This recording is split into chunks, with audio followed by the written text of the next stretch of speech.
നിങ്ങളതിനെ ഓരോ ഭാഗത്ത് ഓരോരുത്തരായിട്ട് ഓരോ തരത്തിൽ കുറെ പോസ്റ്റർ അടിക്കാനും കുറെ പോകാനും കുറെ ബാനർ കിട്ടാനും കാര്യങ്ങൾ അങ്ങനെ വെച്ചു.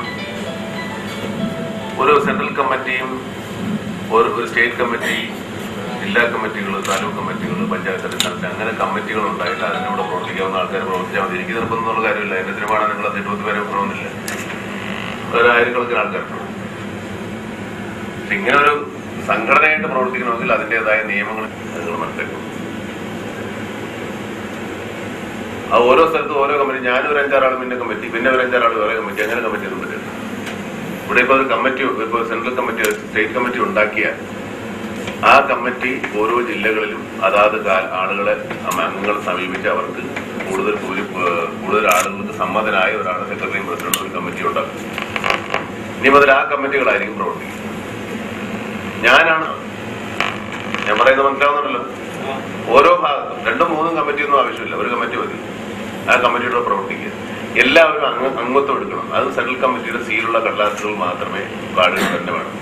ഇപ്പൊ നിങ്ങളുടെ മെമ്പർഷിപ്പിന് സാധാരണ ചിലവിന് 5-10 രൂപ കൊടുത്താൽ, 10-15 രൂപ കൊടുത്താൽ ഒരു മെമ്പർഷിപ്പ് കാർഡ് നമ്മൾ സെൻട്രൽ കമ്മിറ്റിയിൽ നിന്ന് അല്ലെങ്കിൽ സ്റ്റേറ്റ് കമ്മിറ്റിയിൽ നിന്ന് ഒരു മെമ്പർഷിപ്പ് കാർഡ് ഉണ്ടാക്കി ഫോട്ടോ ഉള്ള കാർഡ് ഉണ്ടെങ്കിൽ മാത്രമേ മെമ്പർ ഈ ഫാൻസ് അസോസിയേഷനിൽ മെമ്പർ ആയതുകൊണ്ട് ഇനി മേലെ പ്രയോജനം ഉണ്ടാകാവൂ. അല്ലാത്തവരാരും ഫാൻസ് അല്ല. പിന്നെ നിങ്ങൾ ഓരോ ലൊക്കേഷനിൽ വരുമ്പോൾ 10-15 ആളെയും കൊണ്ട് ഫോട്ടോ എടുക്കാൻ പറ്റും. പിന്നെ അവരെ കാണില്ല. ഓരോ പ്രാവശ്യം വരുമ്പോൾ അങ്ങനെ കേരളത്തിലുള്ള ആൾക്കാർ മുഴുവൻ ഇപ്പോൾ ഫോട്ടോ എടുത്ത് കഴിഞ്ഞാണ് നമ്മൾ. ഇനി അങ്ങനെയൊക്കെയുള്ള അതൊക്കെ ഫോട്ടോ എടുക്കാൻ എനിക്ക് ആൾക്കാർ നിങ്ങൾ കൂട്ടിക്കുറവൊന്നുമില്ല. എല്ലാ ആൾക്കാരും ഒരുപോലെ തന്നെ. നമ്മളോട് ഫോട്ടോ എടുക്കാൻ ആഗ്രഹമുള്ള ആൾക്കാർ ഒരുപാട് പേരുണ്ടാവും. അതിനിപ്പോൾ നിങ്ങളുടെ ലോക്കൽ കമ്മിറ്റിയുടെ സെക്രട്ടറിയുടെ അധികാരമൊന്നും എത്ര ആൾക്കാർ കൂടും, ഒന്നും കാര്യങ്ങളില്ല.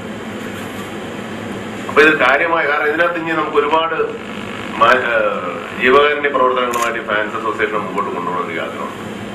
ചുമ്മാ നിങ്ങൾ അപ്പുറത്ത് നിന്ന് പോകാനോ ഇപ്പുറത്ത് കൈയടിക്കാനോ പിന്നെ നിങ്ങൾക്ക് ഇഷ്ടപ്പെട്ട സിനിമയെ നിങ്ങൾ കാണും, അങ്ങനെയൊന്നും പറ്റില്ല.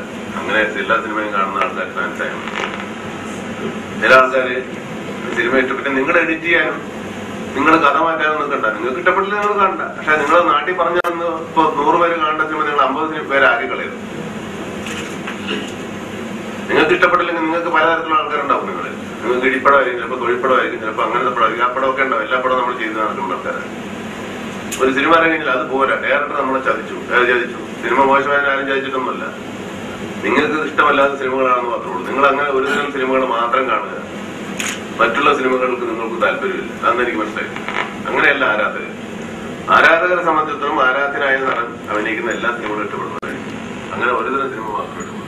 ചില ആൾക്കാർക്ക് മറ്റൊന്നും ഇല്ലെങ്കിൽ ഇതിനാണ് നമ്മൾ നിർബന്ധമായിട്ടുള്ള ഇതിന്റെ ആൾക്കാരെ പറഞ്ഞുകൊണ്ട് ഞാനത് ഇപ്പൊ ഒരു കൊമേഴ്ഷ്യൽ വാല്യൂ ഉള്ള അങ്ങനത്തെ സിനിമകൾ കാണാൻ വരുന്ന ആൾക്കാർക്കും മാത്രമേ അല്ലാത്ത സിനിമകൾ ഉണ്ടാവുന്ന നിർബന്ധം വെച്ചിട്ടുണ്ട്. അപ്പൊ എല്ലാ സിനിമകൾക്കും ഇനീഷ്യൽ നമുക്ക് ഉണ്ടാവണം. പിന്നെ ഇതിനിപ്പോ സ്റ്റേറ്റ് കമ്മിറ്റിയുടെ ഒരു പാനൽ ഇവിടെ വെച്ചിട്ടുണ്ട്. ഈ പാനൽ ആയിക്കഴിഞ്ഞ് പ്രവർത്തിക്കും. അതനുസരിച്ച് ഈ പാനലിലെ കമ്മിറ്റി ഓരോ ജില്ലകളിലും വന്ന് സംഘടിപ്പിക്കുകയും അവിടെയുള്ള പ്രശ്നങ്ങൾ പറഞ്ഞു തീർത്ത് ജില്ലാ കമ്മിറ്റികൾ സജീവമാക്കുകയും ജില്ലാ കമ്മിറ്റികൾ, താലൂക്ക് കമ്മിറ്റി അങ്ങനെ താഴേക്കടയിലേക്ക് വരികയും കൂടുതൽ റിലീസിംഗ് സെന്ററുകളുണ്ട് നമുക്ക്. അതുകൊണ്ട് എല്ലാ സെന്ററുകളിലും സജീവ പ്രവർത്തനം ആവശ്യമാണ്. സിനിമ ഇറങ്ങുമ്പോൾ നമ്മൾ വേറെ ഒരുപാട് തരം പ്രോഗ്രാമുകളുണ്ട്. Fans association, fans welfare association, ഇപ്പോൾ നമ്മുടെ കാഴ്ച 2000 പോലെ, ഹാർട്ട് പ്രോഗ്രാം പോലെ, പിന്നെ പാലിയേറ്റീവ് കെയറിന്റെ അങ്ങനെ ഒരുപാട് പ്രോഗ്രാമുകൾ നമ്മൾ ചെയ്യുന്നുണ്ട്. അപ്പൊ അതൊക്കെ നിങ്ങളെ ഒരേ ആൾക്കാരെ ഉദ്ദേശിച്ചിട്ട് നമ്മൾ ചെയ്യുന്നത്. നിങ്ങൾ മാറി ഇതൊന്ന് വേറെ ഓർക്കൊരു താല്പര്യം മാറ്റി കഴിച്ചു. ഇവിടെ ജില്ലാ കമ്മിറ്റി, സ്റ്റേറ്റ് കമ്മിറ്റിക്ക് നമ്മൾ പാനൽ വെക്കുന്നുണ്ട്. ഇപ്പൊ നിൽക്കുന്ന ആൾക്കാർക്ക് പലതരത്തിലുള്ള താല്പര്യങ്ങളുള്ളവർ. നമുക്ക് ഇതിന്റെ ഒരു ഗുണം മാത്രം താല്പര്യമുള്ള ആൾക്കാരെയാണ് നമ്മൾ ഒരു കമ്മിറ്റിയായിട്ട് വെച്ചിരിക്കുന്നത്.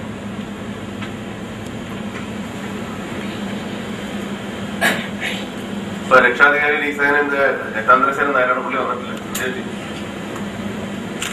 ഉപദേശത്തിൽ ജോർജും റഫീഖും ഉണ്ടാവും. റഫീഖ് എന്ന് പറഞ്ഞാൽ മമ്മൂട്ടി ടൈംസ് എന്ന് പറഞ്ഞാൽ നമ്മുടെ ഫാൻസിന്റെ ഒരു വിഭാഗം തന്നെയാണ്. കാരണം മമ്മൂട്ടി ചിത്രങ്ങൾക്ക് വേണ്ടി പ്രാധാന്യം കൊടുത്തുണ്ടാക്കുന്ന ഒരു പത്രമാണ്. നമ്മൾ ഫാൻസുകാർ തന്നെയാണ് അതിനെ പ്രൊമോട്ട് ചെയ്യുന്നത്. അപ്പൊ അയാളും ജോർജുമായിരിക്കും ഉപദേശകസഭയിലുള്ളത്. മുഖ്യ കാര്യദർശി ചീഫ് ഓർഗനൈസർ രജപുത്ര രഞ്ജിത്തിനെയാണ് വെച്ചിരിക്കുന്നത്. ഇപ്പൊ പ്രസിഡന്റായിട്ട് നമ്മൾ നിർദ്ദേശിക്കുന്നത് റോബർട്ടാണ്. ആളവിടെ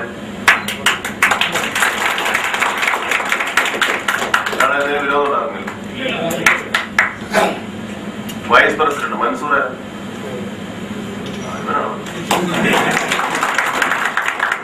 വല്ല വിരോധമുണ്ടോ? ജനറൽ സെക്രട്ടറി വള്ളക്കട സാർ, ജോയിന്റ് സെക്രട്ടറി ഫൈസൽ ആലപ്പുഴേതാ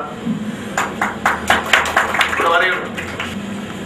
ഇതിന് ബൈലോ കാര്യങ്ങൾ ഉണ്ടാക്കുമ്പോൾ നമ്മൾ ചുമ്മാ ഒരു ഫാൻസ് അസോസിയേഷൻ അല്ല, ഇതൊരു ചാരിറ്റബിൾ സൊസൈറ്റീസ് ആക്ട് പ്രകാരം രജിസ്റ്റർ ചെയ്യാൻ പോകണം. അത് കഴിഞ്ഞാൽ പിന്നെ നിങ്ങളുടെ ഈ വക ഒരു അഭ്യാസം നടക്കാൻ പോകില്ല. മനസ്സിലായല്ലോ? എല്ലാ കമ്മിറ്റിയും പിരിച്ചുവിട്ടിരിക്കണം അല്ലേ? ഇപ്പൊ നിലവിലുള്ള സകല കമ്മിറ്റികളും പിരിച്ചുവിട്ടു. ഈ പുതിയ കമ്മിറ്റി ഓരോ ഈ കമ്മിറ്റി ആയിരിക്കും പുതിയ കമ്മിറ്റി. എല്ലാ കമ്മിറ്റികളും പിരിച്ചുവിട്ടിട്ട് പുതിയ കമ്മിറ്റി ആയിരിക്കും.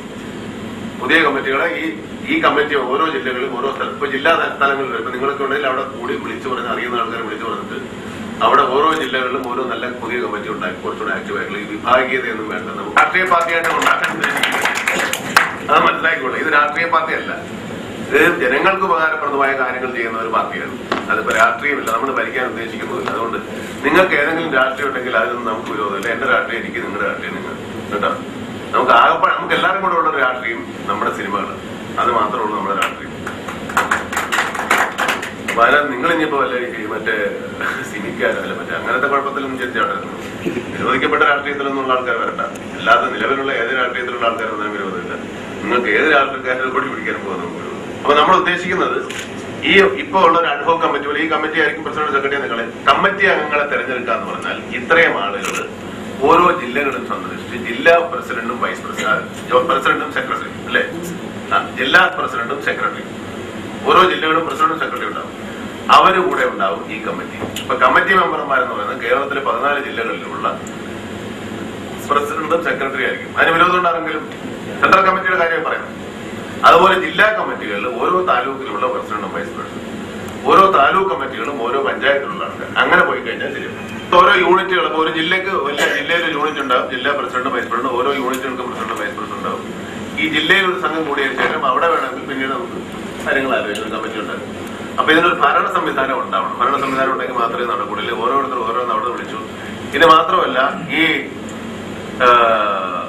നിങ്ങൾ തന്നെ ഇതിനകത്തൊരു സെൻട്രൽ കമ്മിറ്റിക്ക് ഫണ്ട് ഉണ്ടായി കഴിഞ്ഞാൽ ഈ ഫോൺ വിളി പരിപാടിയാണ്. ഒരു ഫോൺ ഇതിനായിട്ട് കൊടുത്തിട്ട് ഈ ഫോൺ വിളിച്ചില്ലെങ്കിൽ ഇവരെ ജോലിക്ക് വിളിക്കുക ആരായാലും. മനസ്സിലാവും. പിന്നെ ഹാർട്ട് ടു ഹാർട്ടാണ് ഇതിന്റെ മറ്റേ വീണ്ടും 2019 കാഴ്ച 2010 വീണ്ടും ആരംഭിക്കുന്നുണ്ട്. അതിന്റെ പ്രവർത്തനങ്ങൾ വേണം. ഹാർട്ട് ടു ഹാർട്ട് വേണം. ഹാർട്ട് ടു ഹാർട്ട് 100 പേർക്കാണ് നമ്മൾ പോയിരിക്കുന്നത്. പുതിയ കമ്മിറ്റി ഉണ്ടായി കഴിഞ്ഞു കഴിഞ്ഞാൽ എല്ലാ കമ്മിറ്റികൾക്കും നമുക്ക് ആപ്ലിക്കേഷൻ ഫോം തരും. നിങ്ങൾ അതിനകത്ത് കറക്റ്റ് അർഹതയുള്ള ആൾക്കാരെ തെരഞ്ഞെടുത്തിട്ട് സെൻട്രൽ കമ്മിറ്റി കൊടുത്താൽ ഞാൻ അപ്രൂവ് ചെയ്തതിനു ശേഷം ഫൈനലായിട്ട് പോകും. അത് വലിയ താമസിയാതെ ഒരു 3 മാസം കൊണ്ട് ഇനി നടക്കണം ഇമ്മീഡിയറ്റ് ആയിട്ട്. ഇപ്പൊ കമ്മിറ്റികൾ ഉണ്ടാക്കാനും ഇനി ഒരു 2 ആഴ്ചക്കുള്ളിൽ കമ്മിറ്റികൾ ഉണ്ടാവണം. അതല്ലാതെ തന്നെ നമ്മൾ എറണാകുളത്ത് വളരെ വിപുലമായ തോതിൽ വലിയൊരു അംബീഷ്യസ് പ്രോജക്ട് നടത്തുന്നുണ്ട്. പെനാൻ പാലിയേറ്റീവ് കെയറിന്റെ വലിയ സംഭവം. അതൊക്കെ മനസ്സിലാക്കാം. നമ്മള് ഈ ഞാൻ കുറെ കാലം കഴിയുമ്പോൾ വയസ്സായി നടക്കാൻ പറ്റാതൊക്കെ ആയിപ്പോകും. അതുകൊണ്ട് എനിക്ക് ഇരിക്കാനും തുടിക്കാനും പറ്റില്ല. എന്നാലും നമുക്ക് പക്ഷേ ഈ സംഘടന കൊണ്ട് നടക്കാം. സംഘടന കൊണ്ടുവന്നു കഴിഞ്ഞാൽ ജനങ്ങൾക്ക് ഉപകാരം ഉണ്ടാകും. നിങ്ങളല്ലേ നിങ്ങൾക്ക് കുറച്ചുകൂടെ ചെറുപ്പക്കാരായിട്ടുള്ള ആൾക്കാർ വരും. സംഘടന നല്ല കാര്യമാണ്. എപ്പോഴും സംഘടിക്കുന്ന ഒരു ശക്തിയാണ്. പരമാവധി ആത്മാർത്ഥതയോട് അർപ്പണത്തോടു കൂടി പ്രവർത്തിക്കണമെന്ന് ഞാൻ ആഗ്രഹിക്കുന്നു. അതിന് നിങ്ങളുടെ എല്ലാവരുടെയും സഹകരണവും പ്രതീക്ഷിക്കുന്നു. അതുണ്ടാകുമെന്ന് എനിക്ക് നിശ്ചയമുണ്ട്. നമ്മുടെ പ്രവർത്തനം ജീവകാരുണ്യ രംഗത്ത് കൂടുതൽ ഊന്നൽ കൊടുത്തുകൊണ്ട് മലയാളി മനസ്സുകളിലേക്ക് ഇറങ്ങിച്ചെല്ലുവാൻ, നമ്മുടെ ജീവകാരുണ്യ പ്രവർത്തനങ്ങൾ ഇറങ്ങിച്ചെല്ലുവാൻ നിങ്ങളുടെ എല്ലാവരുടെയും സപ്പോർട്ട് ആവശ്യമുണ്ട്. അത് ഇതുവരെ കിട്ടിയിട്ടുണ്ട്. ഇനി കൂടുതൽ ഇറങ്ങി നമ്മുടെ ഭാരതത്തിന് തന്നെ മാതൃകയായ ഒരു പ്രസ്ഥാനമായി മാറുവാൻ നമുക്ക് കഴിയട്ടെ എന്ന് ഞാൻ പ്രാർത്ഥിച്ചുകൊണ്ട് നിർത്തുന്നു. നന്ദി, നമസ്കാരം. ശ്രീ റോബർട്ടിനെ ക്ഷണിച്ചോളുന്നു.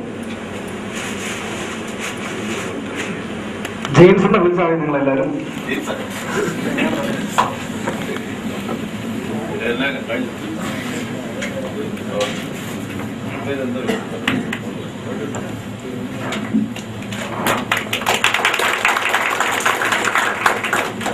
അടുത്ത റസാഖാക്ക് ഒരു പൊന്നാട അണിയിക്കുവാൻ തലമുറന്ന പ്രിയപ്പെട്ട ശ്രീ ജോർജ് ചേട്ടനെ ബൊക്കെ നൽകാൻ ശ്രീ അശോകൻ ക്ഷണിക്കുന്നു.